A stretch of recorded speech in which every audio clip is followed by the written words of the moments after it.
त्यामुळे traditional agriculture जे आपण म्हणतो ना की लॉस मेकिंग बिझनेस आहे, त्याचं कोर कारण हे आहे. मी खूप साऱ्या फार्मर्सला जिथे जे हळदीचं उत्पन्न घेतात, मी त्यांना एकच प्रश्न विचारतो, तुमच्या हळदीचं कुरकुमेन पर्सेंटेज काय आहे किंवा तुम्ही कुठलं बियाणं वापरलेलं आहे. 100 मधल्या जवळपास 50 फार्मरला हे माहितीच नसतं कुरकुमीन म्हणजे काय.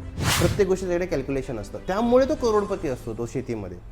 जनरल फार्मर आपण बघतो ना या गोष्टीकडे तो लक्ष देत नाही ना, त्याचं मुख्य कारण हे असतं की त्याला ॲक्च्युली तो फार्मिंगला बिझनेस म्हणून बघतच नाही. तो फार्मिंगला एक ॲक्टिव्हिटी आहे, मला करायची आहे. जसं आपण घरकाम करतो तसं शेती केली जाते.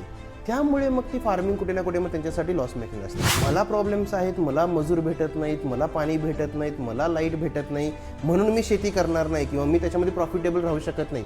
हे कारणं मला वाटतं की थोतांड कारणं आहेत. मी जितके पण प्रॉफिटेबल फार्मर्स बघितलेत ते नेहमी त्यांना असे प्रॉब्लेम्स आले ते इमिजिएटली त्याच्यावरती सोल्युशन काढतात. इतक्या प्रमाणामध्ये जमीन खराब केली जाते, ह्याचं स्टडी करणं खूप जास्त गरजेचं आहे. आणि हाच एक मेन डिफरन्स आपल्याला बघायला भेटतो, जे शेतकरी फॉर्च्युनर घेऊन फिरतात आणि जे शेतकरी बैलगाडी सुद्धा चालू शकत नाही.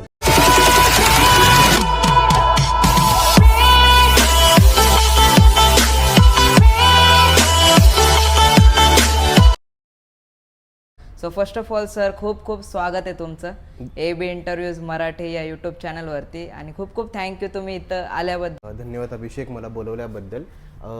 मला ॲक्च्युली खूपच जास्त आनंद होतो जेव्हा आम्ही वेगळ्या लोकांबरोबर बोलतो आणि ते व्हिडिओज जे बाकीचे लोक ॲज अ ऑडियन्स कन्झ्युम करतात, आम्हाला आमचे मुद्दे ठेवण्याचा एक चान्स भेटतो. त्याच्याबरोबरच एक महत्त्वाची गोष्ट म्हणजे खूप साऱ्या लोकांबरोबर कनेक्ट झाल्यानंतर ना आम्हाला खूप वेगळ्या गोष्टीसुद्धा शिकायला समजायला भेटतात.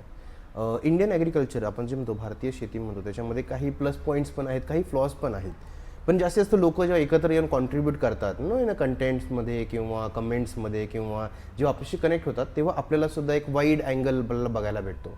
आणि ॲग्रिकल्चर डोमेन हा खूपच रॅपिडली चेंजसुद्धा होतोय आणि we are very much happy की आम्ही त्याच्यामध्ये पण एक पार्ट आहोत. की खूप जण म्हणतात की शेती परवडत नाही, तुमच्याकडे पण क्वेरीज येते असते की परवडत नाही, शेती परवडत नाही. मग तुमचं काय टेक आहे त्याच्यावर? ॲक्च्युली कसं झालं माहिती आहे का, आपण जर गेल्या 2-3 पिढ्यांचा जर आपण विचार केला ना, तर जसे की आमचे आजोबा झाले किंवा कोणाचे आजोबा वगैरे झाले, त्यांच्याकडे 50 ते 60 एकर जमीन ऑन एन एव्हरेज पर कॅपिट असायची. ती कमी होत आता जवळपास 1.5 ते 2 एकर पर कॅपिट ॲग्रिकल्चर लँड आपल्याकडे एवढंच ॲग्रिकल्चर लँड आता अवेलेबल आहे ॲज अ फार्मरला ते परवडत का नाही, कारण त्या 2 एकरामध्ये ते जास्त प्रोडक्शन घेऊ शकत नाही. समजा जर त्यांनी ते प्रोडक्शन घेतलं तरी ते इयर लॉंग नसतं, कारण क्लायमॅटिक कंडिशन्स वगैरे त्याला फेवर करत नाहीत. या सगळ्या गोष्टी झाल्याच्या नंतर सुद्धा जेव्हा तो मार्केटमध्ये सेल करायला जातो तेव्हा आपण मार्केट चॉपिंग ज्याला म्हणतो आपण, जसं की पिल्फ्रेजेस झालं, वेस्टेज झालं, वेट रिडक्शन झालं, ह्या सगळ्या गोष्टींमुळे मग त्याला जो फायनल जी व्हॅल्यू फॉर प्रोडक्ट भेटते ती खूपच कमी असते. मग ऑन ॲव्हरेज आपण बघतो की एक फार्मर मंथली 10,000 ते 12,000 इतकंच तो त्या ॲग्रिकल्चर लँडमधून तो कमवू शकतो. अच्छा, ते झाल्यामुळे काय होतं की आता 10,000मध्ये तुम्ही 4 लोकांची फॅमिली आजच्या डेटमध्ये या इन्फ्लेशनमध्ये सस्टेन करू शकत नाही. त्यामुळे ट्रेडिशनल ॲग्रिकल्चर जे आपण म्हणतो ना की लॉस मेकिंग बिझनेस आहे, त्याचं कोर कारण हे आहे की जमिनी खूपच जास्त आता डिफ्रॅगमेंटेड झालेल्या आहेत. जमिनी जास्त अवेलेबल नाही आहेत, त्यामधून येणारं प्रोडक्शन तेवढं सस्टेनेबल नाही आहे. त्याच्यासाठी लागणारा खर्च, एक पर केजी क्रॉप ग्रो करण्यासाठी लागणारा खर्च आहे हा जवळपास आता 50 to 60% of the crop cost असतो. त्यामुळे ती शेती प्रॉफिटेबल होत नाही. शेती प्रॉफिटेबल कधी व्हायला सुरुवात होते, त्याच जमिनीमध्ये जेव्हा आपण जास्त प्रोडक्शन घेऊ शकतो, इनपुट कॉस्टवरती आपला कंट्रोल आहे आणि त्याबरोबरच आपण ज्या मार्केटमध्ये आपण सेल करतोय त्या मार्केटची डिमांड त्या पर्टिक्युलर क्रॉपला आहे की नाही. जेव्हा या 3 गोष्टींचा आपण स्टडी करून जेव्हा आपण फार्मिंग करतो तेव्हाच ती फार्मिंग प्रॉफिटेबल होते. या 3 गोष्टी जर हातातून सुटल्या तर मग ती फार्मिंग प्रॉफिटेबल. डिमांड बद्दल जसं की आता बघतो आपण एका गावामध्ये समजा जर कांद्याचं कोणी लागवड केली असेल आणि त्याच्यात त्याला खूप प्रॉफिट झालं तर सगळेजण त्या गावात तेच करतात. मग हे हर्ड मेंटॅलिटी जसं आपण म्हणतो. सो ह्याच्यामध्ये पण हा प्रॉब्लेम आहे की एक जण सक्सेसफुल झाला की सगळेजण तेच करायला लागतात. बरोबर, ते एक जनरिक माइंडसेटच आहे फार्मर्स बरोबर. कारण त्याची मुख्य मला वाटतं की 2 कारणं आहेत. पहिलं गोष्ट म्हणजे एक अवेअरनेस, एखाद्या क्रॉपबद्दलचा अवेअरनेस यांच्याकडे नसतो. इन्फॉर्मेशन गॅदरिंग कुठून करायची ही इन्फॉर्मेशन खूप फार्मर्सकडे नसते. दुसरी गोष्ट, नेहमी फार्मर्स ग्रुपमध्येच फार्मिंग करतात. तुम्ही कधी बघाल की समजा एखाद्या गावामध्ये जर टोमॅटोचं लागवड केली तर 10, 12, 15, 20 शेतकरी आजूबाजूचे सगळे टोमॅटोज फार्मिंग करतात. कुणी वांगं लावलं तर सगळे वांगच लावतात, कुणी हळद लावली तर सगळे हळद लावतात.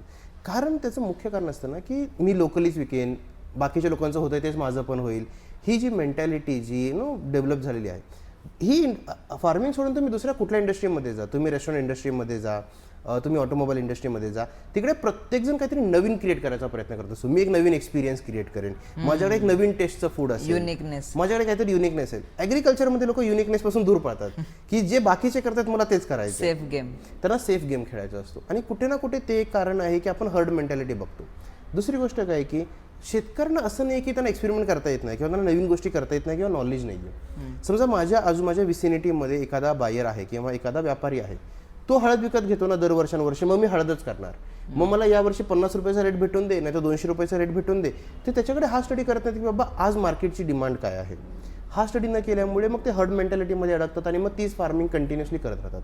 कधीतरी once in a blue moon एखाद्या क्रॉपला सडनली एक रेट येतो, मग त्याचा पायंडा पडतो की ठीक आहे मग टोमॅटोज करत राहूया, 2-3 वर्षांनी कधी ना कधी टोमॅटोला रेट येतोच, मग त्याच्यामध्ये आपल्याला जो फायदा होईल तो होईल. तर की आपल्या भारतामध्ये आपल्याला मुख्यतः बघायला भेटते फोर्स फार्मिंग. फोर्स फार्मिंग म्हणजे काय की मला शेती करायची नाही आहे, पण माझ्याकडे अपॉर्च्युनिटीज नाही आहेत जॉबच्या, करिअरच्या. दुसरी महत्त्वाची गोष्ट म्हणजे माझ्याकडे मोठ्या प्रमाणामध्ये लँड अवेलेबल नाही आहे, माझ्याकडे मोठ्या प्रमाणामध्ये एज्युकेशन नाही आहे. तर मग माझ्याकडे जे अवेलेबल आहे, समजा माझ्याकडे 1 एकर जमीन अवेलेबल आहे, मग त्या 1 एकरामध्येच मी काय करू शकतो, मग ते कुठेतरी ढकलवार करून ती शेती करायची, ही मेंटॅलिटी आपल्याला बघायला भेटते.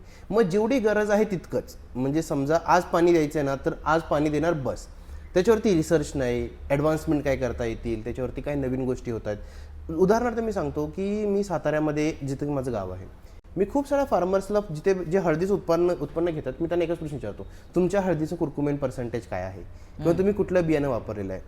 100 मधल्या जवळपास 50 फार्मरला हे माहितीच नसतं कुरकुमेन म्हणजे काय, ते हळदीचं उत्पन्न घेत आहेत. तर अशा प्रकारच्या गोष्टी आपल्याला बघायला भेटतात, कारण त्यांचं ते एज्युकेशन घेण्याचा तो कल त्यांच्याकडे नाही आहे. कुठे ना कुठे फोर्स फार्मिंग भारतामध्ये खूप मोठ्या प्रमाणामध्ये होते आणि त्यामुळेच आपल्याला बघायला भेटते की फार्मिंगमध्ये इंटरेस्ट नसल्यामुळे मग त्याच्यामध्ये जास्त उत्सुकपणे ती फार्मिंग केली पण जात नाही. आणि हेच कुठेतरी कारण आहे मला वाटतं की आपण फार्मिंगमध्ये जे डिप्राइव्ड कंट्री आहोत, अल्दो आपण 70% पेक्षा जास्त GDP आपला फार्मिंगमधून येतो, तरी सुद्धा आपण फार्मिंग डिप्राइव्ड कंट्री आहोत. जवळपास भारतातल्या प्रत्येक स्टेटमध्ये फिरलेलो आहे, प्रत्येक स्टेटमधल्या फार्मर्सशी मी बोललेलो आहे. मी जे प्रॉफिटेबल फार्मर बघितले ना, त्यांच्यामध्ये मी एकच गोष्ट बघितली, ते खूप जास्त वेळ त्यांच्या एज्युकेशनला देतात, ते फार्मिंगचं खूप जास्त स्टडी करतात, ते त्याचं खूप जास्त नॉलेज घेतात, ते कुठल्या ना कुठल्या युनिव्हर्सिटीवर कनेक्टेड असतात. कुठलाही फार्मर जो प्रॉफिटेबल आहे, जो करोडोमध्ये टर्नओव्हर करतोय किंवा लाखोमध्ये टर्नओव्हर करतोय, तुम्ही नेहमी बघाल की तो फार्मर कंटिन्युअसली 1 किंवा 2 ॲग्रोनॉमिस्टशी कनेक्टेड असतो. तो कुठलं बियाणं वापरतोय, कुठली खतं वापरतोय, त्या खतांचं कंपोजिशन काय आहे, ते त्याच्या जमिनीचा पोत काय आहे, त्या जमिनीमध्ये कार्बनचं प्रमाण किती आहे, चुनखडीचं प्रमाण किती आहे, पोटॅश किती आहे, पाण्याचा EC काय आहे, pH काय, या गोष्टी त्याला तोंडी माहिती असतात. प्रत्येक गोष्टी त्याकडे कॅल्क्युलेशन असतं, त्यामुळे तो करोडपती असतो तो शेतीमध्ये. जनरल फार्मर आपण बघतो ना, या गोष्टीकडे तो लक्ष देत नाही ना, त्याचं मुख्य कारण हे असतं की त्याला ॲक्च्युली तो फार्मिंगला बिझनेस म्हणून बघतच नाही. तो फार्मिंगला एक ॲक्टिव्हिटी आहे, मला करायची आहे, जसं आपण घरकाम करतो तसं शेती केली जाते. त्यामुळे मग ती फार्मिंग कुठे ना कुठे मग त्यांच्यासाठी लॉस मेकिंग असते. हा एक मुख्य फरक मी बघितला आहे प्रॉफिटेबल फार्मरमध्ये आणि एक जनरल फार्मरमध्ये, की जो फक्त शेती करायची म्हणून करतो. घरामध्ये भांडी घासायचे म्हणून घासली जातात, कपडे धुवायचे म्हणून धुतली जातात. तसं यावर्षी काहीतरी बियाणं लावायचं म्हणून लावतो, पाणी द्यावं लागतंय म्हणून देतो, काहीतरी आजार पडल्यासारखं वाटतंय म्हणून स्प्रे घेतो. हे अशा प्रकारची फार्मिंग मग आपल्याकडे बघायला भेटते. मग ते शेतकरी जास्त प्रॉफिटेबल करू पण शकत नाही, कारण त्यांची ती मेंटॅलिटीच नसते की मला एक बिझनेस सारखा ह्याच्यामधून प्रॉफिट जनरेट करायचं. मोठा प्रॉब्लेम मला असं वाटतं की त्यामध्ये आहे की जसं की पाणी आहे किंवा वर्कर्स आहेत, भेटत नाहीत काम करण्यासाठी शेतीमध्ये, प्रोडक्शन चांगलं होत नाही, त्यानंतर पाण्याचा प्रॉब्लेम आहे, इलेक्ट्रिसिटीचा प्रॉब्लेम आहे. सो हे सगळे प्रॉब्लेम्स पण त्याच्याशी जोडले गेलेत. हे ॲक्च्युली हे प्रॉब्लेम्स ना अल्टिमेटली फायनान्शियल प्रॉब्लेम्स आहेत. बरोबर. जर आपण जास्त प्रॉफिटेबल एखादा बिझनेस करू नाही शकलो तर डेफिनेटली मग हे सगळे प्रॉब्लेम्स किक इन होतात. मी जितक्या पण प्रॉफिटेबल फार्मर्सला भेटलेलो आहे त्यांच्या जवळपास हे प्रॉब्लेम्स फटकत पण नाहीत. मी सांगतो कारण कसं, मला इलेक्ट्रिसिटीचा प्रॉब्लेम आहे, मला इमिजिएटली सोलार अवेलेबल आहे, मी सोलारवरती सबसिडी आहे, मी गव्हर्नमेंटच्या स्कीमचा फायदा घेऊ शकतो, सोलारचं सेटअप करू शकतो, मी इलेक्ट्रिसिटीचा प्रॉब्लेम इलिमिनेट करून टाकला. बरोबर. मला पाण्याचा प्रॉब्लेम आहे, मी शेततळं घेऊ शकतो, मला बाकीच्या गव्हर्नमेंटच्या सबसिडीज आहेत, पॉलिसीज आहेत, त्यांचा वापर करून मी पाण्याचा प्रॉब्लेम बहुतांश सॉल्व्ह करू शकतो. तिसरा मला लेबरचा प्रॉब्लेम आहे, जर मी प्रॉफिटेबल फार्मिंग करत असेल तर मी जास्त पे स्केल देऊन, जास्त समजा 200 रुपये मजुरी चालली, मी 250 रुपये मजुरी देऊन सुद्धा मी शेतमजूर रिटेन करू शकतो. अशा प्रकारच्या गोष्टी आरामात तुम्हाला सॉल्व्ह करता येतात. पण कुठे ना कुठे हा अप्रोच बिझनेस म्हणून घेतला पाहिजे शेतीला, हे गरजेचं आहे. मला प्रॉब्लेम्स आहेत, मला मजूर भेटत नाहीत, मला पाणी भेटत नाहीत, मला लाईट भेटत नाही, म्हणून मी शेती करणार नाही किंवा मी त्याच्यामध्ये प्रॉफिटेबल राहू शकत नाही, हे कारणं मला वाटतं की थोतांड कारणं आहेत. मी जितके पण प्रॉफिटेबल फार्मर्स बघितलेत ते नेहमी त्यांना असे प्रॉब्लेम्स आले ते इमिजिएटली त्याच्यावरती सोल्युशन काढतात. आज तुम्ही मला सांगा, टाटा कंपनी झाली किंवा रिलायन्स कंपनी झाली, अदानी झाले, हे सुद्धा फार्मिंग करतात, मोठ्या लेवलवरती फार्मिंग करतात. मी आसाममध्ये गेल्याच्यानंतर मी तिकडे चहाचे मळे बघतो, 3-3, 4-4 हजार एकराचे चहाचे मळे. त्यांना काय हे प्रॉब्लेम्स येत नसतील? इतका रिमोट एरिया आहे, त्यांच्याकडे इलेक्ट्रिसिटी नसते, त्यांच्याकडे पाणी थांबत नाही, तिकडे मजूर भेटत नाहीत, पण हे इमिजिएटली सोल्युशन करतात, त्याच्यावरती ते काम करतात, कारण त्यांना त्यांच्यातून फायनान्शियल एक्स्ट्रॅक्शन म्हणजे पैसा कमवायचा त्याच्यामधून. मग ते ही सगळ्या कारणाकडे बघत नाही. ही कारणं आपल्याला अशाच ठिकाणी बघायला भेटतात जिथे बाबा मला सोल्युशनच काढायचं नाही. तुम्ही सांगितलं तुम्ही प्रॉफिटेबल फार्मरशी पण भेटलात आणि जे लॉस मेकिंग फार्मर्स आहेत त्यांना पण तुम्ही पण भेटलाय. सो ह्याच्यामध्ये अजून काही डिफरन्सेस आहेत का की जे माइंडसेट आपण बघतो त्याबद्दल तुम्ही बोललाच आहात? बिझनेस माइंडसेट, प्रॉफिटेबल फार्मर्सचं माइंडसेटच बिझनेस माइंडसेट असतं. त्यांना ते सुरुवातीपासून त्यांच्या डोक्यामध्ये असतं की मी ₹1 टाकलाय ना तर मला ₹1.5 ते ₹2 माघारी भेटले पाहिजेत. मग त्यांचं प्रत्येक कॅल्क्युलेशन, प्रत्येक गोष्ट ती त्याच अनुषंगाने असते. मी बी विकत घेतो ना, ते बीचा स्टडी करतात, कुठल्या कंपनीचं मी बी विकत घेतलं, ती कंपनी कधीपासून रजिस्टर्ड आहे, इंटरनेटवरती जाऊन ते ही सुद्धा माहिती करतात. बाबा समजा मला एखाद्या कंपनीचं बी सजेस्ट केलं दुकानदाराने, असं तर नाही की ती कंपनी 6 महिने आधी चालू झाली आणि ही त्यांची पहिलीच टेस्ट बॅच आहे आणि म्हणून मला स्वस्तामध्ये बी भेटते म्हणून मी बी उचलून आणलंय. फार्मर हा सुद्धा स्टडी करत नाही की मी ज्या कंपनीचं बी घेतोय तो किती टेस्टेड माल आहे, त्या कंपनीकडे लायसन्स आहे का एक सीड विकायचं, ह्या सगळ्या गोष्टींचा विचार केला जात नाही. ट्रुथफुल लेबल आहे का या गोष्टींचा विचार केला जात नाही. मी जे फर्टिलायझर विकत घेतोय त्या फर्टिलायझरचं कंपोजिशन किती, त्याची खरोखर माझ्या जमिनीला गरज आहे का हा स्टडी केला जात नाही. म्हणजे मातीचा पोत बघणं किंवा मातीचं टेस्टिंग केल्याच्या नंतर आपल्याला कळतं की आपल्या जमिनीमध्ये नत्र किती प्रमाणामध्ये आहे, पोटॅश किती प्रमाणामध्ये आहे, या बाकीच्या गोष्टी आपल्याला कळतात. मग जे खतं मी विकत घेतोय ते खरोखर आपल्या मातीसाठी लागणार आहेत की नाही. कारण नुसतं बाबा स्वस्तामध्ये भेटतंय किंवा दुकानदाराने सांगितलंय हे घेऊन जा, त्याने मार्जिन कमवायसाठी काहीतरी खपवलं, मन घेऊन आलो आणि मी सर्रास मारतोय, मग त्याने माझी रोपं पण मरतायत, झाडं पण मरतायत, मला उत्पन्न पण भेटत नाहीये आणि जमीन खराब होते ती वेगळी गोष्ट. हे आपल्याला बघायला भेटतं. फुकटात भेटते म्हणून किती मळी शेतामध्ये ओतायची, हा शेतकऱ्यांना प्रश्न सॉल्व्ह केला पाहिजे. मला कारखाना फुकटामध्ये येतो की बाबा तू मळी होत पुढच्या वर्षी तुझं ऊसाचं उत्पन्न चालू होईल, पण 10 वर्षाच्या नंतर त्या शेताचं काय होणार आहे, माझी पुढची पिढी खरोखर त्याच्यातून काहीतरी उत्पन्न घेऊ शकते का नाही. ज्या जमिनीमध्ये गेल्या 5 वर्ष आधी 10 वर्ष आधी मळी ओतून ऊस उगवलाय ना, त्या शेतामध्ये आज गवत सुद्धा उगवत नाही. म्हणजे इतक्या प्रमाणामध्ये जमीन खराब केली जाते. ह्याचा स्टडी करणं खूप जास्त गरजेचं आहे. आणि हाच एक मेन डिफरन्स आपल्याला बघायला भेटतो, जे शेतकरी फॉर्च्युनर घेऊन फिरतात आणि जे शेतकरी बैलगाडी सुद्धा चालू शकत नाही. नेमकं काय केलं पाहिजे याच्यामध्ये मला वाटतं की महत्त्वाचे 2 सोल्युशन्स आहेत. पहिला सोल्युशन म्हणजे जर तुमच्याकडे लँड होल्डिंग कमी असेल तर तुम्हाला व्हर्टिकल फार्मिंगकडे वळण्याशिवाय पर्याय नाही. तुम्हाला व्हर्टिकल फार्मिंग, हायड्रोफोनिक्स या टेक्नॉलॉजीचं तुम्हाला अवलंबन केलंच पाहिजे.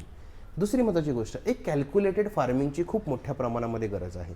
अशा घडीला तुम्हाला समजा एखादं पानटपरी जरी चालवायची असली ना, तर तुमच्याकडे चुना किती आहे, सिगरेट किती आहे, तंबाखू किती आहे, त्याचं तुम्ही कॅल्क्युलेशन करता. किती माल विकत आणला, किती माल विकला, किती उधारी बाकी आहे, किती येणं आहे, इन्व्हेंटरीमध्ये किती आहे. पण तुम्ही 2 एकराची शेती करताना सुद्धा तुमच्याकडे इन्व्हेंटरी नसते. तुम्हालाही माहिती नसते की बाबा हवामानाचा अंदाज काय, पावसाळा कधीपासून चालू होणार आहे. तुम्हाला फक्त इतकंच माहिती आहे की ठीक आहे, वेळ झाली नांगरणी केली पाहिजे, वेळ झाली पेरणी केली पाहिजे, वेळ झाली आपण माल काढला पाहिजे, मार्केटमध्ये नेऊन माल टाकला पाहिजे. पण तुमचा या सीझनमध्ये APMCमध्ये कुठल्या मालाची आवक जास्त आहे, या सीझनमध्ये मला कुठला माल लावला पाहिजे, माझ्या आजूबाजूच्या गावांमध्ये कुठल्या प्रमाणामध्ये समजा उत्पन्न घेतलं जातं. सगळे टोमॅटो करतायत ना, मग बाबा मी वांग्याचं उत्पन्न घेईल. सगळे हळद करतायत ना, तर मी आल्याचं उत्पन्न घेईल. असं तुम्हाला काहीतरी क्रॉस फार्मिंग तुम्हाला हे केलं पाहिजे, तर कुठेतरी जाऊन तो एक बॅलेन्सिंग मेंटेन होतं आणि मग तुम्ही प्रॉफिटेबल फार्मिंग करू शकता. मला वाटतं या स्टडीचा खूप मोठ्या प्रमाणामध्ये अवलंबन करणं यंग पिढीला गरज आहे. जे लोक म्हातारे झाले, ज्यांची ओल्ड पिढी झालेली आहे, त्यांच्यावरून एक्सपेक्टेशन ठेवणं चुकीचंच आहे. पण जी यंग पिढी आहे, जी तुम्ही आता नवीन शेतीमध्ये आला आहात, तुमच्याकडे आज इंटरनेट अवेलेबल आहे. जिओमुळे आज प्रत्येकाला इतक्या स्वस्तामध्ये इंटरनेट भेटतंय, तो वेळ आपण त्या स्टडीमध्ये घालवला पाहिजे. तुम्ही कुठल्या ना कुठल्या युनिव्हर्सिटी बरोबर कनेक्टेड झाला पाहिजे. प्रत्येक शेतकरी ज्याला शेतीमधून पैसा कमवायचा आहे, आठवड्यातून एक व्हिजिट तुमची तुमच्या जवळच्या युनिव्हर्सिटीला झालीच पाहिजे. नवीन रिसर्च काय होतोय, तिथले शेतकरी तुम्हाला काय माहिती देतात, तिकडे जे प्राध्यापक आहेत हे कंटिन्युअसली नवीन नवीन कोर्सेस रन करत असतात, त्या कोर्सेसचा अभ्यास केला पाहिजे. आजच्या घडीला मी तुम्हाला आमच्या चॅनलवरती सांगतो की कितीतरी शेतकरी मला माहिती आहेत की जे मल्चिंग पेपर वापरतात, 2 पिढ्यांपासून मल्चिंग पेपर वापरतायत. पण कमेंटमध्ये कोणी एखाद्याने सांगावं की बाबा तुम्ही किती GSMचा मल्चिंग पेपर वापरताय आणि का, हे सुद्धा तुम्हाला माहिती नाहीये. मग तुम्ही कसं प्रॉफिटेबल करणार ते? तुम्ही जे प्रोडक्ट मार्केटमधून विकत आणताय त्याची गरज काय आहे, त्याचे GSM काय आहे, त्याची आपण म्हणतो ना की जाडी किती आहे, त्याच्यामुळे जमिनीला काय फायदा होतो, ह्युमसला काय फायदा होतो, जमिनीच्या रोपांना काय फायदा होतो, वॉटर रिटेन्शन कॅपॅसिटी जमिनीची किती वाढते, मला मी जे ठिबक वापरतो त्याच्याखाली त्या ठिबकचं ड्युरेशन किती वाढतं, हा बेसिक स्टडी करणं गरजेचं आहे. म्हणजे फक्त दुकानामध्ये मल्चिंग पेपर 2000 रुपयाने बंडल भेटला म्हणून मी आणला आणि पूर्ण 1 एकरावरती लावला, त्याच्यानंतर काय, तो का लावलाय, हा स्टडी करणं सुद्धा खूप गरजेचं आहे. तर मला वाटतं कुठे ना कुठे एज्युकेशनला प्रायमरी फोर्स बनवणं ॲग्रिकल्चरमध्ये खूप गरजेचं. सर, हे व्हर्टिकल फार्मिंग म्हणजे काय असतं, एकदम सिम्पल मध्ये काय सांगाल? आता समजा तुमच्याकडे 1 एकर जमीन आहे, तर तुम्ही 1 एकर जमिनीमध्ये 1 एकराचं उत्पन्न घेऊ शकता. माझ्याकडे समजा 10 गुंठे जमीन आहे तर मी 10 गुंठ्याचं उत्पन्न घेऊ शकतो. व्हर्टिकल फार्मिंगमध्ये आपण कमीत कमी जागेमध्ये एकावरती एक मल्टी लेअरने आपण फार्मिंग करतो, त्यामुळे इमिजिएटली 7 to 8 टाइम्स प्रोडक्शन आपल्याला वाढवायला भेटतं. समजा माझ्याकडे 5 गुंठे जमीन आहे, मी 5 गुंठ्यामध्ये 1 एकराचं प्रोडक्शन घेऊ शकतो, जे 7 पट जास्त उत्पन्न आहे. तुमच्याकडे 1 एकर जमीन आहे, तुम्ही 7 एकराचं उत्पन्न त्या जागेमध्ये घेऊ शकता. अच्छा, व्हर्टिकल फार्मिंगमध्ये दुसरा फायदा काय भेटतो आपल्याला, आपण फक्त पाण्यावरती शेती करतो, त्यामुळे पर क्रॉपची कॉस्टिंग खूप कमी होते. ट्रेडिशनल फार्मिंगमध्ये काय होतं की बाबा मला नांगरणी करायची आहे, मला जमीन उलथायची आहे, तिला परत ऊन लागलं पाहिजे, त्याच्यानंतर मला गवत काढायचं आहे, तण काढायचं आहे, मला बाकीचे लेबर डिप्लॉय करायचे आहेत, मला कंटिन्युअसली स्प्रे घ्यायचा आहे, पेस्टिसाईडचा स्प्रे आहे, हर्बिसाईडचा स्प्रे आहे, मल्चिंग पेपर टाकायचा आहे, हार्वेस्ट केल्याच्यानंतर परत मला 1 महिन्याचं वाट बघायची आहे, मी जितकं पाणी देतो फक्त 10% पाणी रोपांना भेटणार आहे, बाकी पाणी वाहून जाणार आहे, मी जितकं खत टाकतो 10% खत रोपांना भेटणार आहे, बाकी खराब होणार आहे. तर अशा प्रकारच्या गोष्टींबरोबर डील करावं लागतं. व्हर्टिकल फार्मिंगमध्ये नांगरणी नाही, पेरणी नाही, बाकी कसलाच प्रकार नाही. एक रोप टाकलं तुम्ही, ज्या दिवशी ते हार्वेस्ट रेडी झालं ते रोप काढलं, तुम्ही दुसरं रोप टाकलं. कंटिन्युअस इंडस्ट्रियल फार्मिंग सारखा हा प्रकार केला जातो. दुसरा फायदा आपल्याला काय भेटतो याच्यामध्ये, पर क्रॉपची कॉस्टच खूप जास्त कमी होते. नांगरणी नाही, पेरणी नाही, जमीन तयार करण्याचा प्रकार नाही, काही नाही.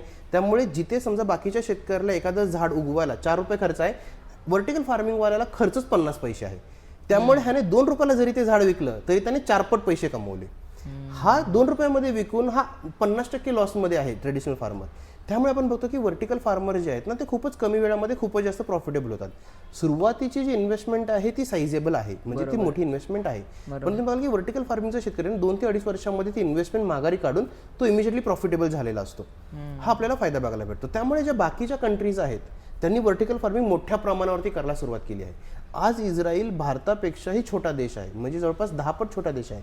व्हर्टिकल फार्मिंगच्या जीवावरती तो भारतापेक्षा डबल उत्पन्न काढतो, भारतापेक्षा जास्त एक्सपोर्ट करतो. ह्याचं खरं कारण हे म्हणजे की ते मल्टिपल लेवलचं प्रोडक्शन घेऊ शकतात. आणि हेच आपण बघतो आता बाकीच्या कंट्रीजमध्ये पण आपल्याला बघायला भेटायला सुरुवात झालेली आहे. हळूहळू ते आता भारतामध्ये पण यायला सुरुवात झाली आहे. आम्ही त्याच्यामध्ये काम करतो आहोत. आमच्यासाठी खूप सारे प्रगत शेतकरी जे व्हर्टिकल फार्मिंगमध्ये काम करत आहेत. ओके, जो हायड्रोफोनिक मध्ये आपण बघतोय की आता खूप प्रकार पण असतात का त्याच्यामध्ये, की हायड्रोफोनिकमध्ये आपल्याला जसं की ए फ्रेम झालं किंवा NFT सिस्टम झाली किंवा ग्रो बॅग सिस्टम झाली, असे वेगवेगळे प्रकार आपल्याला बघायला भेटतात. ते एखाद्या लोकेशनवरती कुठला प्रकार सुटेबल आहे त्याच्यासाठी आपण साईट इन्स्पेक्शन करतो. साईट इन्स्पेक्शन केल्यावर तुम्ही आपल्याला कळून येतं की तिथे कुठल्या क्रॉपचं प्रोडक्शन केल्याने आपल्याला जास्तीत जास्त फायदा होऊ शकतो. ही एक स्टँडर्ड एक SOP प्रोसेस आहे जी क्रायझन बायोटेकमध्ये आम्ही फॉलो करतो. कुठलाही शेतकरी जेव्हा आम्हाला पहिल्यांदा भेटतो किंवा सांगतो किंवा मला हायड्रोफोनिकमध्ये इंटरेस्ट आहे, सगळ्यात पहिल्यांदा आम्ही त्यांचं लोकेशन आयडेंटिफाय करतो की त्या लोकेशनवरती हायड्रोफोनिक केल्याने तो शेतकरी प्रॉफिटेबल होऊ शकतो की नाही. जर त्याच्यातून आम्हाला जर प्रॉफिटेबिलिटी वाटली की बाबा नाही इथे आपण प्रॉफिटेबिलिटी आणू शकतो, तरच तो प्रोजेक्ट आम्ही तिथे करतो किंवा तो प्रोजेक्ट आम्ही त्यांना सजेस्ट करतो. थोडं जरी आम्हाला 19-20 वाटलं की बाबा इकडे प्रॉफिटेबिलिटी येणं थोडं डिफिकल्ट आहे, तो प्रोजेक्ट आम्ही तिकडे सस्टेन करत नाही किंवा तो प्रोजेक्ट आम्ही तिथे करतच नाही थोडक्यात. त्यामुळे काय होतं की आपण सुरुवातीपासूनच हे मेक शुअर करतो की आपण फक्त प्रॉफिटेबल प्रोजेक्टच करतोय, कारण इन्व्हेस्टमेंट सायझेबल आहे, एक इन्व्हेस्टमेंट मोठी आहे. त्यामुळे फार्मरला त्या बिझनेसमध्ये आणण्याच्या आधी आम्हाला सायंटिफिकली हे मेक शुअर करावं लागतंय की बाबा तो बिझनेस त्या फार्मरसाठी आहे की नाही. तर अशा प्रकारे कुठली टेक्नॉलॉजी नक्की वापरायची हे एक सायंटिफिक प्रोसेसने ते डिसिजन. तुम्ही AI पण यूज करताय आता त्याच्यामध्ये, मग हे कशा प्रकारे तुम्ही यूज? AIचा वापर आम्ही खूप आधीपासून सुरुवात केला होता. जसं की आम्ही एक प्राइस अल्गोरिदम बनवला आहे. ओके, जसं की फॉर एक्झाम्पल घ्या, दिवाळी आणि दसऱ्याच्या आधी झेंडूची किंमत वाढणार आहे हे जनरल शेतकऱ्याला माहिती आहे. किंवा रमजान महिन्याच्या आधी कलिंगडाची किंमत वाढणार आहे हे जनरल शेतकऱ्याला माहिती आहे. पण ब्रॉकलीची किंमत कधी वाढणार किंवा कोथमिरीची किंमत कधी वाढणार आहे, मेथीची किंमत कधी वाढणार आहे, पालकची किंमत कधी वाढणार आहे, या कमोडिटीज बद्दल आपल्याला सांगता येत नाही. कुठल्या ज्या व्हेरियस क्लायमेटिक फॅक्टर झाले किंवा एक जनरल आपण बोलतो की एक सुट्ट्यांचा काळ झाला किंवा एखादा सीझन झाला, त्याच्यावरती वेगळ्या कमोडिटीची प्राइस चेंज होत असते. आवक जेवढी पण आपण म्हणतो की निर्यात जेवढी होते किंवा आयात जेवढी होते, त्याच्यावरती आपल्याला कळतं की आयात निर्यातीवरती रेट डिसाईड होतो. आम्ही मल्टिपल कमोडिटीजवरती मल्टिपल पॅरामीटर्सचा डेटा सेट करतो आणि मग आम्हाला कळतं की कुठल्या कमोडिटीची प्राइस कधी वरती जाणार आहे, कधी खालती येणार आहे. सोयाबीनचा रेट कधी वाढू शकतो किंवा उदाहरणार्थ घ्या की तुम्ही उसाचा रेट कधी वाढू शकतो, ह्या सगळ्या गोष्टी आपल्याला कळायला सुरुवात होते या अल्गोरिदम्सवरती. एका वेळी आपण एका कमोडिटीचा अभ्यास आपण करू शकतो, ती आपली ह्युमन कॅपॅसिटी आहे, पण आपल्या मेंदूने आपण करू शकतो. पण एकाच वेळी आपण 4000 कमोडिटीचा स्टडी करू शकतो का? नाही करू शकत. मग 4000 कमोडिटीचा स्टडी करण्यासाठी आम्ही आर्टिफिशियल इंटेलिजन्स आणि मशीन लर्निंग याचा वापर करतो. थोडा जरी क्लायमेटिक चेंज झाला तो इमिजिएटली बाकीच्या क्रॉपला कसा टच करू शकतो. सडनली अवकाळी पाऊस पडला, सडनली बाकीच्या 4000 व्हेजिटेबल्सवर त्याचा काय फरक पडणार आहे, कुणाचा रेट वाढणार आहे, कुणाचा रेट कमी होणार आहे. सडनली गव्हर्नमेंटने सांगितलं की आता कांद्याची निर्यात बंदी आहे, सडनली ते कांद्याच्या प्राइसला कशी अफेक्ट करणार आहे. नाशिकच्या APMC मध्ये काय रेट पडेल, मुंबईच्या APMC ला काय पडेल, पुण्याच्या APMC ला काय पडेल, पडेल, कर्नाटकमध्ये काय रेट पडू शकतो, पंजाबमध्ये काय रेट पडू शकतो, MP मध्ये काय रेट पडू शकतो हे आपल्याला कळतं. ओके. उदाहरणार्थ सडनली समजून घ्या की मध्य प्रदेशमध्ये कोथमीरच्या सीडचं सेलिंग 20% वाढलं.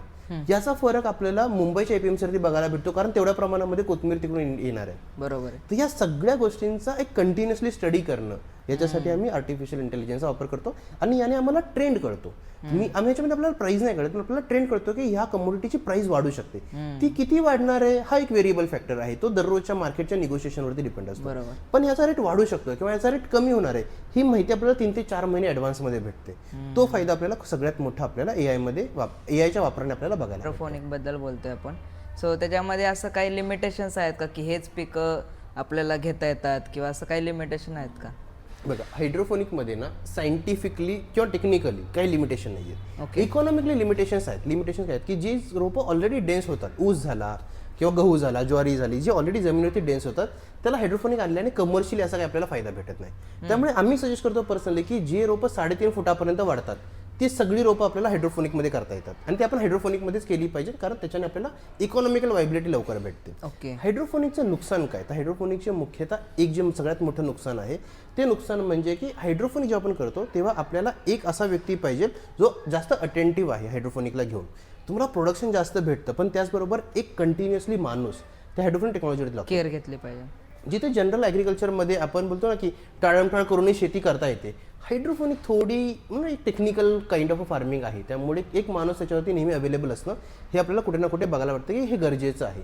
हा एकच ड्रॉबॅक सोडला तर हायड्रोफोनिकमध्ये दुसरा असा कुठलाच ड्रॉबॅक नाही आणि त्याच्यामुळेच बाकीच्या कंट्रीजने ह्याला मोठ्या प्रमाणामध्ये अडॉप्ट केलेलं आहे.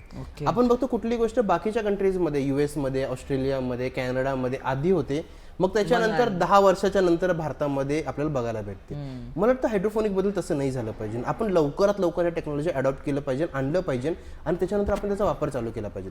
जनरली आपण बघतो की ड्रीप सिंचन किंवा तुषार सिंचन आपल्याला गेल्या 5 ते 10 वर्षामध्ये आपल्याला भारतामध्ये बघायला भेटतं की मोठ्या प्रमाणामध्ये वापरलं जातं. ड्रीप सिंचन आणि तुषार सिंचन 1870मध्ये US मध्ये वापरायला सुरुवात झाली होती. म्हणजे जवळपास आपण 50 ते 60 वर्षे लावलेली आहे ती टेक्नॉलॉजी भारतामध्ये आणायला आणि तिचा रेग्युलर प्रमाणामध्ये वापर करायला. हायड्रोफोनिकबद्दल तसं नाही झालं पाहिजे. आपण लवकरात लवकर ह्याला अडॉप्ट केलं पाहिजे, स्टडी केला पाहिजे, एज्युकेशन घेतलं पाहिजे, तर आपण कुठे ना कुठे इम्पोर्ट किंवा एक्सपोर्ट मार्केटमध्ये आपण आपली छाप बनवू शकतो. बरोबर. लोकांना दुसरा प्रश्न असतो किंवा मी हायड्रोफोनिकली जरी ग्रो केलं तरी मी ह्याला विकू शकतो का, हेल्दी आहे का, हेल्दी आहे का, किंवा मी त्याला सेल करू शकतो का, मार्केटमध्ये त्याची डिमांड आहे का.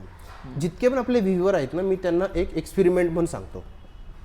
तुमच्याकडे झेप्टो ॲप आहे किंवा ब्लिंकिट ॲप आहे किंवा बिग बास्केटचं ॲप आहे, नसेल तर तुम्ही मोबाईलवरती डाउनलोड करून घ्या. मुंबईमध्ये, पुण्यामध्ये, बेंगलोरमध्ये, चेन्नईमध्ये, हैदराबादमध्ये, कोचीनमध्ये, कुठल्याही सिटीमध्ये जी तुमची फेवरेट सिटी आहे त्या सिटीमध्ये तुम्ही फक्त कुठलाही पिनकोड टाकून एवढंच बघायचं की हायड्रोफोनिक जी माल आहे किंवा हायड्रोफोनिक लेट्यूस झाले, ओरेगोना झालो किंवा लोलोरोसो झाला किंवा तुमची कुकुंबर झाली, हायड्रोफोनिकली ग्रोन कुठली कॅटेगरी आहे ती किती वाजता सोल्ड आउट होते. सकाळी 9ला मार्केट चालू होतं, सकाळी 8:30-9 वाजता लोक खरेदी करायला सुरुवात करतात, 10:30-11 पर्यंत ऑलमोस्ट सगळ्या सिटीमधला हायड्रोफोनिकचा माल संपलेला असतो. Sold out. इतकी जास्त डिमांड आहे हायड्रोफोनिकची मार्केटमध्ये, तेवढं प्रोडक्शनच नाही. उदाहरणार्थ घ्या, आज माझा 15 महिन्याचं बाळ आहे माझं, मला डॉक्टरने एका कागदावरती लिहून दिलं की बाबा ह्याला पालक प्युरी खायला घाला. बिंग अ फार्मिंग बॅकग्राऊंड, मला फार्मर असल्यामुळे मला माहिती आहे कशा पद्धतीचं पालक उगवलं जातं. गटराच्या पाण्यामध्ये अगदी देशी दारू शिंपून सुद्धा पालक उगवलं जातं. मी माझ्या बाळाला ते खायला घालू शकतो का? नाही खायला घालू शकत. हायड्रोफोनिकमध्ये पाणी प्युअर लागतं, ECPH मेंटेन लागतो, त्यामुळे ते क्वालिटीचं फूडच असतं. जेव्हा मला हे डिसिजन घ्यायचं की मी माझ्या बाळासाठी, माझ्या फॅमिलीसाठी मी मार्केटमधून काय विकत आणेन, being earner in a city, मी सिटीमध्ये राहतो, मी चांगले पैसे कमवतो, मला 10 रुपये 20 रुपये महाग जरी भेटला तरी मी हायड्रोफोनिकचाच माल विकत आणणार आहे. तर शेतकऱ्यांना या गोष्टीकडे फोकस करायची गरज आहे की प्रीमियम मार्केट अवेलेबल आहे, असं नाही की मार्केट अवेलेबल नाही आहे. आपण रॉंग मार्केट टार्गेट करतो, आपण APMCचं मार्केट टार्गेट करतो. आपल्याला एक प्रीमियम क्वालिटीचा भाजीपाला उगवून तो डायरेक्ट ग्राहकांपर्यंत आणला पाहिजे आणि तशा पद्धतीने तो सेल केला पाहिजे. खूप साऱ्या कंपनीज याच्यामध्ये काम करत आहेत. आज नेचर बास्केट झालं किंवा तुमचं किसान कनेक्ट झालं, बिग बास्केटचे कलेक्शन सेंटर झाले, हे गावोगावी पोहोचलेले आहेत. आज आमच्याकडे स्वतःकडे 8,000 बायर्सची लिस्ट आहे जे डायरेक्टली माल शेतकऱ्यांकडून विकत घेतात आणि सिटीमध्ये लोकांपर्यंत आणून पोहोचवतात. पूर्ण भारतातले 8,000 बायर जे डायरेक्टली शेतकऱ्यांकडून माल विकत घेतात. छोटी लिस्ट नाही आहे ही. तुम्ही कॉल जरी करायला बसला ना प्रत्येक बायरला तरी तुम्हाला 2 वर्ष लागतील ते कॉल संपवायला. बरोबर. इतके जास्त बायर्स आहेत आज मार्केटमध्ये जे शेतकऱ्यांना डायरेक्ट माल विकत घेतात, प्रीमियम प्राइसवरती माल विकत घेतात. कुठे ना कुठे आपण टेक्नॉलॉजीची मदत घेतली पाहिजे. आणि प्रत्येक बायरचं नेहमी आम्हाला रडगाणं काय असतं माहितीये का, मालच भेटत नाहीये, मालच भेटत नाहीये, मालच भेटत नाहीये. प्रत्येक बायरलाच हायड्रोपोनिक्सचा माल विकत घ्यायचा पण माल अवेलेबल नाहीये मार्केटमध्ये. हा सगळ्यात मोठा रडगाणं आहे. फूड प्रोसेसिंग कंपनीज बल्कमध्ये माल विकत घेतात. जो एक जनरल फार्मर आहे तो इतका मोठ्या प्रमाणामध्ये प्रोडक्शन घेत नाही. ठीक आहे, आपल्याकडे कारण सायझेबल इन्व्हेस्टमेंट, त्यामुळे आपल्याला 1-1, 2-2, 5-5 एकराचे हायड्रोपोनिक फार्म आपल्याला बघायला भेटत आहेत. कुठे 5 गुंठ्याचे, कुठे 10 गुंठ्याचे, कुठे 15 गुंठ्याचे, 20 गुंठ्याचे छोटेच फार्म्स आपल्याला बघायला भेटतात. त्याच्यातून तेवढं जास्त प्रोडक्शन पण येत नाही. त्यामुळे कंटिन्युअसली सप्लाय आणि डिमांडमध्ये सप्लाय कमी आणि डिमांड जास्त हे हायड्रोपोनिक बद्दल झालेलं आहे. आणि ते कंटिन्युअसली चालू सुद्धा. सेटअप कसं करता तुम्ही? मी ऑल ओव्हर इंडियामध्ये प्रोजेक्ट सेटअप केलेले आहेत. आम्ही आता आमचे जवळपास 70च्या आसपास आमचे फार्म सेटअप झालेले आहेत. प्रोसेस आमची खूपच सिंपल आहे. समजा तुम्ही शेतकरी आहात, तुम्हाला हायड्रोपोनिकमध्ये इंटरेस्ट आहे किंवा तुम्हाला हायड्रोपोनिकमध्ये काहीतरी करायचं, किंवा तुम्ही सिटीमध्ये राहता, गावी जमीन आहे, तुम्हाला तिथे काहीतरी करायचं आहे, तुम्ही साधारणतः आम्हाला अप्रोच करा. आमचा फोन नंबर आहे 9870424425, किंवा तुम्ही आम्हाला ईमेलही पाठवू शकता contact@cryzon.com वरती. तुम्ही ईमेल पाठवल्याच्या नंतर आमचा कुठला तरी एक पर्सन किंवा सेल्स टीम मधून किंवा कोणतरी इमिजिएटली तुमच्या कॉन्टॅक्टमध्ये येतं. सगळ्यात पहिल्यांदा आम्ही प्रोफाइलिंग ऑफ कस्टमर करतो. प्रोफाइलिंग ऑफ कस्टमर आम्ही हे समजून घेतो की कस्टमरची रिक्वायरमेंट काय आहे.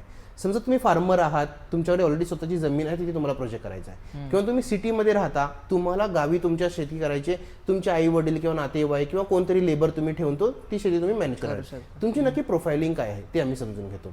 ते झाल्याच्या नंतर ती जमिनीचं साईट इन्स्पेक्शन हे आम्ही करतो. आमचा एक पर्सन तुमच्या साईटवरती जातो, ती पूर्ण साईटचा स्टडी केला जातो. त्या साईटवरती सनलाईटचं पेनिट्रेशन किती आहे, शॅडो झोन किती आहे, पाण्याचा पीएच किती आहे, ईसी किती आहे, अवेलेबल लँड एरिया किती आहे, या सगळ्या गोष्टींचा तिथे डिटेलमध्ये स्टडी केला जातो. टेम्परेचर किती आहे, ह्युमिडिटी किती आहे, जमीन किती आहे, म्हणजे जमीन किती अवेलेबल आहे, रोड किती दूर आहे, मेडिकल फॅसिलिटी किती दूर आहे, आपण तिथे राहू शकतो का, किती लेबर काम करू शकतात, या सगळ्या गोष्टींचा, इलेक्ट्रिसिटीची अवेलेबिलिटी किती आहे, युनिट प्राइस काय आहे, ब्रॅकेटेड आहे की सबसिडाइज्ड आहे, या सगळ्या गोष्टींचा स्टडी करून आपण कॉस्ट फिजिबिलिटी रिपोर्ट काढतो. कॉस्ट फिजिबिलिटी रिपोर्टमध्ये आपण 2 गोष्टी बघतो. पहिली गोष्ट म्हणजे आपली ऑपेक्स कॉस्ट म्हणजे ऑपरेशनल कॉस्ट, तो प्रोजेक्ट कंटिन्युअसली चालवण्यासाठी महिन्याला किती खर्च येऊ शकतो. दुसरं ब्रेक इव्हन, म्हणजे समजा आज मी पैसे लावले, मी एक 15 लाख रुपये लावले, तर हे 15 लाख रुपये रिकवर व्हायला मला किती वेळ लागेल. हा रिकव्हरी पिरियड जेव्हा 2 ते 2.5 वर्षाचा असतो तेव्हाच आम्ही तो प्रोजेक्ट करतो. जर रिकव्हरी पिरियड 3 वर्षाच्या वरती गेला तर तो प्रोजेक्ट आम्ही करत नाही, किंवा आम्ही फार्मरला क्लिअरली आम्ही सांगतो की हा प्रोजेक्ट फायनान्शियली व्हायबल नाही आहे. तशा प्रकारे तो प्रोजेक्ट केला जातो. जेव्हा फायनान्शियल व्हायबिलिटी निघते मग त्याच्यानंतर फार्मर्सला आम्ही वर्क डॉक्युमेंट करून घेतो. डॉक्युमेंटेशन झाल्याच्या नंतर मग आमची इंजिनिअरिंगची टीम तो पूर्ण प्रोजेक्ट प्लॅन करते. आपण कुठल्या प्रकारचं मटेरियल वापरणार आहोत, तो प्रोजेक्ट कसा करणार आहोत, त्याचं प्लॅनिंग होतं, कॅट डिझाईन बनते, मॅन्युफॅक्चरिंग चालू होतं. मॅन्युफॅक्चरिंग झाल्याच्या नंतर इरेक्शनची टीम असते, ती टीम पूर्ण मटेरियल त्या साईटवरती घेऊन जाते, इरेक्ट करते. आम्ही जवळपास 30 ते 40 दिवसामध्ये पूर्ण प्रोजेक्ट उभा करतो. त्याच्यानंतर आमची टीम ऑफ ॲग्रोनॉमिस्ट फार्मरबरोबर कनेक्ट होते, कंटिन्युअसली डेली कॉल्स होतात. त्याच्यानंतर आमची सेल्सची टीम असते जी कुठला माल लावला पाहिजे, कुठल्या मालाची डिमांड जास्त आहे, सॉफ्टवेअर कसे वापरायचे, माल बायर्सला कसं कनेक्ट करायचं, बायर्सला कसा माल सप्लाय करायचा, पॅकेजिंग कसं करायचं, या सगळ्या गोष्टींचं नॉलेज आणि हँडहोल्डिंग देते. पहिले 6 महिने ही हँडहोल्डिंग आमच्याकडून फ्री ऑफ कॉस्ट असते. आतापर्यंत 6 महिन्याच्या नंतर कोणालाच आमची गरज पडलेली नाहीये. 6 महिन्यामध्ये एक शेतकरी पूर्णरित्या तयार होतो की आता माल कसा पिकवला पाहिजे, कसा विकला पाहिजे, पॅकेजिंग कशी करायची, पेमेंट कसं घ्यायचं आहे, कॉन्ट्रॅक्ट ॲग्रीमेंट कसे बनवायचे, ह्या सगळ्या गोष्टींचं नॉलेज त्यांना पुरेपूर आलेलं असतं. त्याच्यानंतर पुढचे 10 ते 12 वर्षापर्यंत हा सेटअप तुम्हाला आरामात चालतो. 2 वर्षामध्ये तुमची कॉस्ट रिकव्हरी झाली, पुढचे 10 वर्ष तुम्हाला फक्त पैसे कमवायचे आहेत. 2 ते 3 वर्षामध्ये जनरली शेतकऱ्यांची कॉस्ट रिकव्हरी होते, थोडे पैसे जमा होतात, तेव्हा शेतकरी एक्सपान्शनला जातात. आमच्या जवळपास आता 6 प्रोजेक्ट आमचे एक्सपान्शन फेजमध्ये आहेत. म्हणजे ज्यांनी 5 गुंठ्यापासून सुरुवात केली किंवा 10 गुंठ्यापासून सुरुवात केली, ते आता अर्धा एकर, 1 एकर असे मोठ्या प्रमाणामध्ये त्यांनी करायला. 15 लाखाची जी प्रोजेक्टची सेटअप कॉस्ट झाली, तर जवळपास तुम्ही 1 लाखाच्या आसपास तुम्ही दर महिन्याला त्याच्यामधून कमवता. जवळपास 20 ते 25 हजाराची तुमची वर्किंग कॅपिटलची रिक्वायरमेंट असते, ज्यामध्ये 12 ते 13 हजार रुपये वर्करची सॅलरी, जो लेबर काम करणार आहे तो, इलेक्ट्रिसिटी कॉस्ट झाली, सीडची कॉस्ट झाली, फर्टिलायझरची कॉस्ट झाली, हे सगळं धरून एक 20 ते 25 हजारापर्यंत तुमचं वर्किंग कॅपिटल कॉस्ट, म्हणजे आपण ओपेक्स म्हणतो, ऑपरेशन कॉस्ट, ते सोडून 75 हजाराचा निव्वळ नफा आपल्याला एका प्रोजेक्ट सेटअपमध्ये आपल्याला बघायला भेटतो. आपण 5 गुंठ्याबद्दल आपण बोलतो, म्हणजे 5 गुंठ्यामध्ये 15 लाखाचा खर्च, 75 हजाराचा निव्वळ नफा इतका आपल्याला हायड्रोपोनिक प्रोजेक्टमध्ये बघायला भेटतो. तर अशा अनुषंगाने जवळपास 2.5 वर्षामध्ये आपला ब्रेक इव्हन होतो. हा एक सायझेबल प्रोजेक्ट आपल्याला बघायला भेटतो, सगळ्यात लोएस्ट. आणि सर ह्याच्यामध्ये आता म्हणजे समजा एखाद्याकडे 1 एकर जमीन आहे, किंवा आपण 1 गुंठ्यापासून सुरू करूया. सो 1 गुंठ्या जमीन मध्ये किती कॉस्ट लागेल आणि कसं काय आपण प्रॉफिटेबल जवळपास स्टार्ट करतो की आम्ही 5 गुंठ्यापासून सुरुवात करतो, कारण 5 गुंठ्यापेक्षा कमी जमिनीवरती प्रॉफिटेबिलिटी आणणं खूपच कठीण होतं. ओके 5 गुंठ्यामध्ये आपल्याला 15 लाखाचा खर्च येतो, 1 लाखाचा आपला त्याच्यापासून रेव्हेन्यू म्हणजे इतका पैसा आपण कमवू शकतो. 20 ते 25 हजाराचा आपल्याला दर महिन्याचा खर्च येतो आणि 75 हजाराचं नेट प्रॉफिट असं आपल्याला राहतं. 2.5 वर्षांमध्ये आपलं ब्रेक इव्हन होतं, म्हणजे आपले जे 15 लाख आहेत ते आपले रिकवर होतात आणि मग तिथून पुढे जवळपास 10 वर्षापर्यंत आपण त्या जमिनीमधून त्या प्रोजेक्टमधून आपण पैसे कमवू शकतो. ओके जनरली आपण बघतो की सुरुवातीचा 1 महिना हा लर्निंग कर्वचा महिना असतो, म्हणजे 1 महिन्यामध्ये तुम्ही प्लांटेशन लावल्याच्या नंतर आपल्याला सुरुवातीचा 1 महिना आपल्याला वाट बघायला लागतं. त्यामुळे आपलं प्रोडक्शन जे असतं ते दुसऱ्या महिन्यापासून चालू होतं. तर जे तुमचे जे 1 लाख रुपये चालू होणार आहेत ते 2 महिन्याच्या नंतर म्हणजे दुसऱ्या महिन्याच्या शेवटी. काही जे शेतकरी आहेत ते पुण्यामध्ये जॉब करतात किंवा आणि गावाकडे शेती आहे, मग ह्याच्यामध्ये तुम्ही कसं टॅकल करते सिच्युएशन? तर जसं की आमचं स्वतःचं फार्म घ्या, आमचं स्वतःचं फार्म साताऱ्यामध्ये आहे, मी पुण्यामध्ये असतो, माझं पुण्यामध्ये ऑफिस आहे. आमच्या सगळ्या फार्म्सवरती CCTV कॅमेरे बसवलेले आहेत. त्याच्यानंतर आमचे सगळे फार्म्स हे ऑटोमेशनने चालतात. ऑटोमेशन युनिट आमचं इनहाऊस ऑटोमेशन युनिट आहे. त्यामुळे पुण्यामध्ये बसून आरामात मला बघायला भेटतं की फार्मवरती काय चाललेलं आहे, लेबर काय काम करतात, प्लांटेशन कुठल्या स्टेजला आहे, पाण्याचं pH काय आहे, EC काय आहे, फर्टिलायझर डोसिंग कसं चाललेलं आहे, हा सगळ्या गोष्टी मला मोबाईलवरती आरामात मला बघायला भेटतात. त्यामुळे मी ऑल ओव्हर इंडिया जरी ट्रॅव्हल करत असलो तरी मला कुठल्याही एअरपोर्टवरती लॉन्चमध्ये बसून मला बघायला भेटते किंवा माझ्या फार्मवरती काय चाललेलं आहे, या महिन्यामध्ये किती प्रोडक्शन निघणार आहे, या महिन्यामध्ये किती सेल होणार आहे, किती प्रॉफिटेबिलिटी येणार आहे, या सगळ्या गोष्टी मी जगातून आता कुठेही मॅनेज करू शकतो. सॉफ्टवेअर, मी एक कम्प्युटर इंजिनिअरिंग बॅकग्राऊंडमधला पर्सन आहे. जर मी कम्प्युटरने जर ह्याला सॉल्व्ह नाही करू शकलो तर आम्ही करतोच काय, असं झालं. तर आम्ही हा प्रॉब्लेम टेक्नॉलॉजीनेच आम्ही सॉल्व्ह केला. सो एक लास्ट मेसेज काय द्याल जे फार्मर्स तुम्हाला बघतात आहे? मला असं वाटतं की आज ना उद्या तुम्हाला व्हर्टिकल फार्मिंगकडे वळावं लागणारच आहे. आपण ऑलरेडी 140 करोडचं आपलं पॉप्युलेशन झालेलं आहे, ते काही थांबत नाही, ते वाढतच राहणार आहे. बरोबर जमिनी दिवसेंदिवस कमी होत आहेत. माळरानावरती धुळीमध्ये आणि फुपाट्यामध्ये शेती करता येत नाही, जमीन दिवसेंदिवस कमी होते. आज आपल्याकडे पर कॅपिटा 1.5 ते 2 एकर जमीन आपल्याला बघायला भेटते, कालांतराने ही गुंठ्यामध्ये येणार आहे. म्हणजे एका मुलाला 5 ते 6 गुंठे इतकी शेती राहणार आहे. आणि जसं दूर नाही, जवळपास 20 ते 25 वर्षांमधलीच ही गोष्ट आहे. बरोबर 20 वर्षांमध्ये जर तुमच्याकडे 5 ते 10 गुंठे जमीन राहिली तर तुम्हाला व्हर्टिकल फार्मिंगशिवाय पर्याय नाही. तर आजच जर तुम्ही व्हर्टिकल फार्मिंगमध्ये आला तरच पुढच्या 10 ते 12 वर्षांमध्ये तुम्ही स्वतःची एक छाप बनवून त्याच्यामध्ये एक मोठा प्रॉफिटेबल व्यवसाय उभा करू शकता. तर अर्ली स्टेज आहे, आज ह्याच्यामध्ये जम्प करा तर ह्याचा तुम्ही मोठ्या प्रमाणामध्ये फायदा घेऊ शकता.